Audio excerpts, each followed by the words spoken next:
Hi everyone again, it's Paul Tilley. In this video we're looking at determining the time period. Time is important in order to be able to calculate how much interest is accumulated. So we're here taking a look at exercises in 7.2. So come along and let's explore these. Let's take a look at the very first problem here in example 6.2. The first problem says a $3,800 loan at 7.5% is advanced on June 17, 2014. How much interest was due when the loan was repaid on October 1st? So let's write down some of the basics here. We're looking for how much interest, so we don't know how much interest it is. So first of all, put a question mark there. The loan is for $3,800, which is the principal amount. The rate is given to us at 7.5%. We'll change that to a decimal, so that's 0.075. And the time runs from June 17th, 2014 to October 1st, 2014. So it's the same year. We're dealing with the same year. So let's go to our table here, our little table right here. And we're going to find June 17th in here. So June 17th is the 168th day. So that's, and October 1st, we're going to find October 1st, and that's the 274th day. So we're going to take 274 minus 168, and that's going to yield 106 days. So there's 106 days, the period then will be 106 days. So let's put that into a formula. I equals P, T. P is 3,800 times the rate, which is 0.075, times the time period, which is 106 days, and is a portion of a year, so it's 365. We plug those numbers into our calculator, and we will get I as $82.77. So that's how you do that. So the interest on that is $82.77. So next, let's take a look at number 3. And number 3, I'll just read number 3 here. Number 3 says, an $85,000 investment earned 3.9% rate of simple interest from December 1st, 2013 to May 30th, 2014. How much interest was earned? So here we have an example that's slipping over a couple of years. So it starts in one year and ends in the next. So let's just get this basic information down. T. So we're looking again for our interest in this particular problem. It's $85,000.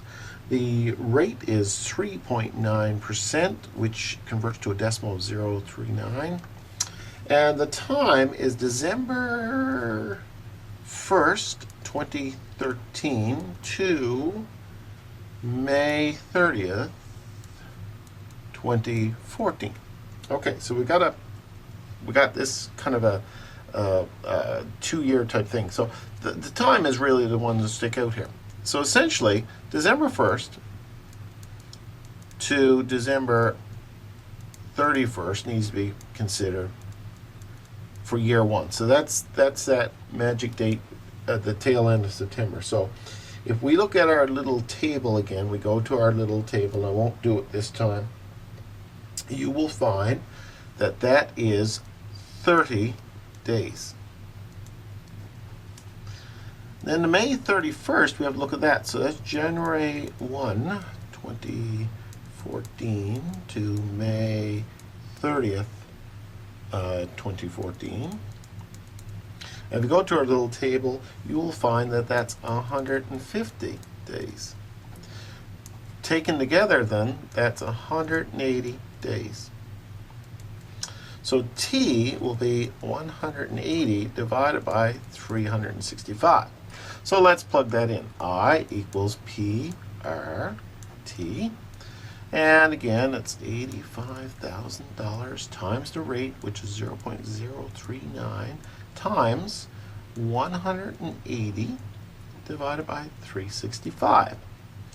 we do the crunching on that, and you will get $1,634.79. So in other words, $1,634.79 worth of interest will accumulate on $85,000 for that time period that we're talking about there. So that's how you do that type of problem, and generally the problems that you'll find in here will be of that sort of nature. We'll go over a couple of years. I'll just do one more here. I'll take a look at number 5. And number 5, very similar to number 3. PRT. Number 5, to read it, says the interest rate on $27,000 borrowed on October 16, 2014 was 5.7%. How much interest was owed on the April 15, 2015 repayment date? So we got a couple of things here. We got principal of $27,000. We got a rate of 5.7%, which converted to a decimal 0.057. And the time, now we got to worry about the time. So the time starts October 16, 2014, and it goes until April 15th, 2015. So let's just do the dates here. So if we look at our little table, we'll find that going to October 16th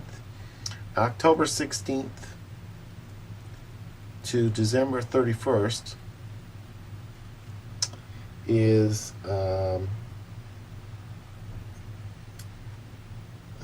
76 days.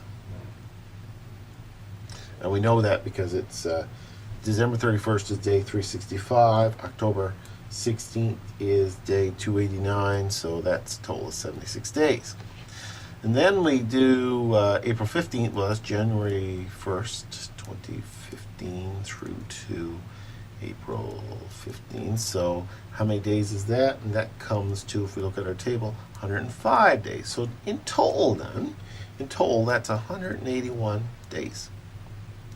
So T in this case will be 181 divided by 365. So let's just plug the numbers in.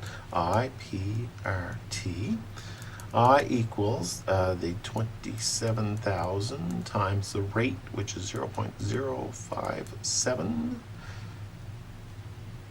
times the number of days, 181 divided by 365. So I, in this case, crunching all the numbers, comes to $763.18. So that's how much interest.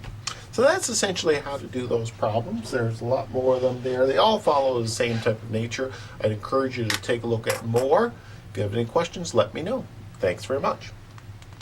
Question 13 says, in addition to a $2,163 refund of her income tax overpayment, the Canada Revenue Agency paid Risa $1,336 of interest on the overpayment.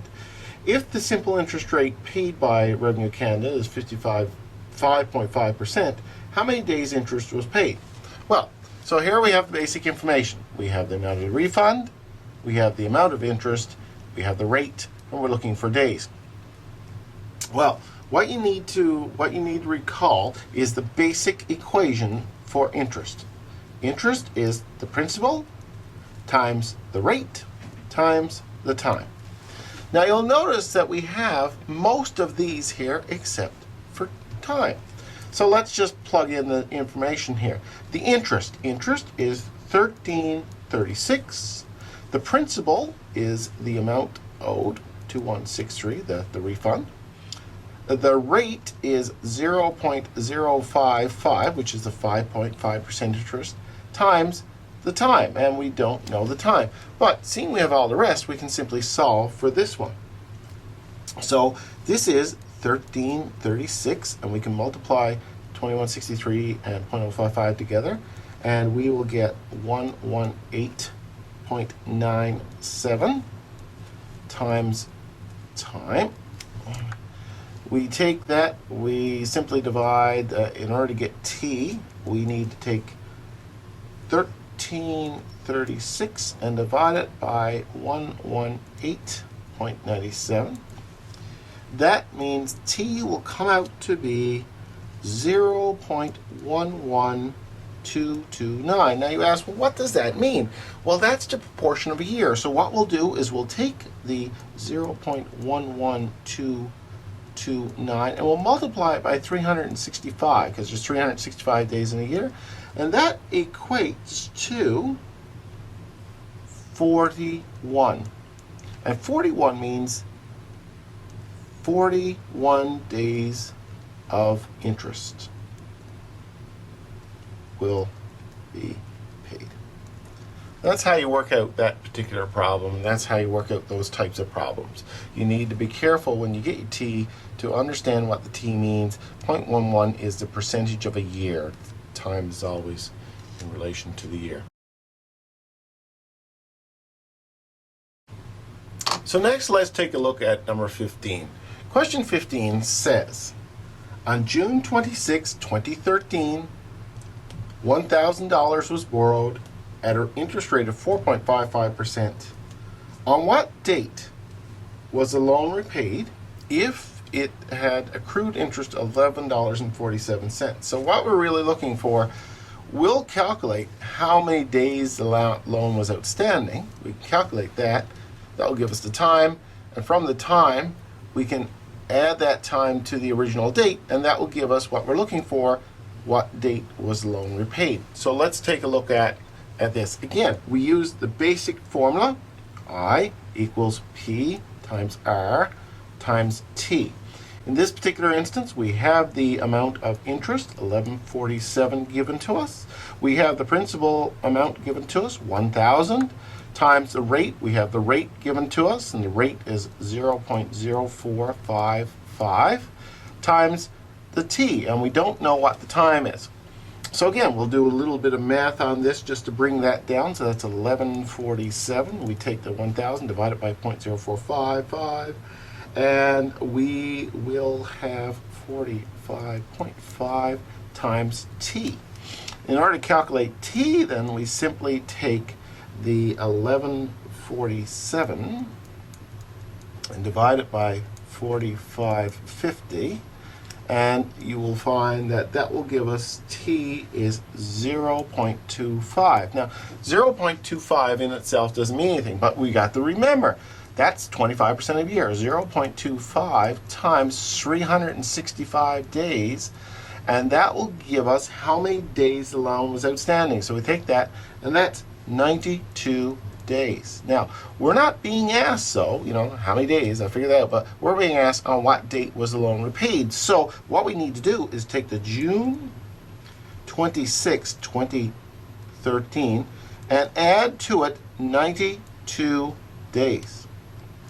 Now, in order to do that, we need to go to our table. So our table is found in our book, and this is the table we're looking at, the daily table, and you will look to find what day June 26th is. And if you look, you'll see that that's day 177. June 26th is day 177 of the year.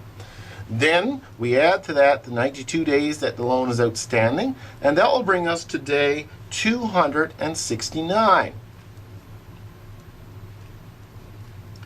And that is the repayment day. So what we'll do is we'll go to our table again, we'll look up day 269, and you will see that day 269 is September 26th.